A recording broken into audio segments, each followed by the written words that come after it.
ശബരിമല സ്വർണ്ണക്കൊള്ളയിൽ സന്നിധാനത്ത് രണ്ടാം ദിനവും പ്രത്യേക അന്വേഷണ സംഘത്തിന്റെ പരിശോധന. ശ്രീകോവിലിന് മുന്നിലെ കട്ടിളപ്പാളിയിൽ നിന്നുള്ള സ്വർണം പൂർണ്ണമായി പരിശോധനയ്ക്ക് വേണ്ടി ഇളക്കി മാറ്റി.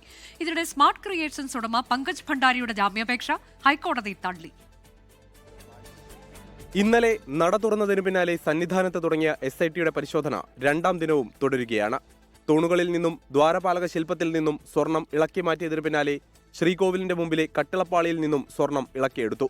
എക്സിക്യൂട്ടീവ് ഓഫീസറുടെ മുറിയിൽ പ്രത്യേകം തയ്യാറാക്കിയ സ്ഥലത്ത് സ്വർണ്ണപ്പാളികൾ SIT പ്രാഥമിക പരിശോധനയ്ക്ക് വിധേയമാക്കി. സ്വർണ്ണപ്പാളികളുടെ അളവും തൂക്കവുമാണ് സന്നിധാനത്ത് വെച്ച് പരിശോധിക്കുക. ലീഗൽ മെട്രോളജി വിഭാഗത്തിലെ ജീവനക്കാരുടെ സഹായത്തോടുകൂടിയാണ് പ്രാഥമിക പരിശോധനയും മറ്റു കാര്യങ്ങളും. അതിനുശേഷം സാമ്പിളുകൾ ശേഖരിച്ച് വിദഗ്ധ കേന്ദ്രത്തിലേക്ക് അയക്കും. നാളെ കൂടി പരിശോധന നടത്തിയതിനു ശേഷമായിരിക്കും SIT മടങ്ങുക. SP ശശിധരന്റെ നേതൃത്വത്തിലാണ് പരിശോധന. അതിനിടെ സ്മാർട്ട് ക്രിയേഷൻസ് ഉടമ പങ്കജ് ഭണ്ഡാരിയുടെ ജാമ്യാപേക്ഷ ഹൈക്കോടതി തള്ളി. സ്വർണ്ണക്കൊള്ള ഗൂഢാലോചനയിൽ പ്രധാനിയാണ് പങ്കജ് ഭണ്ഡാരിയെന്ന് SIT കണ്ടെത്തിയിരുന്നു. കേസിലെ 12ാം പ്രതിയാണ് പങ്കജ് ഭണ്ഡാരി. 24 പത്തനംതിട്ട. ലോകത്തെവിടെയായാലും ഏത് സമയത്തും 24 വാർത്തകളും ഓഗ്മെന്റഡ് റിയാലിറ്റി പാക്കേജുകളും എക്സ്പ്ലെയിനറുകളും വിശദമായി കാണാൻ ഞങ്ങളുടെ YouTube ചാനൽ നിങ്ങൾക്ക് സബ്സ്ക്രൈബ് ചെയ്യാം.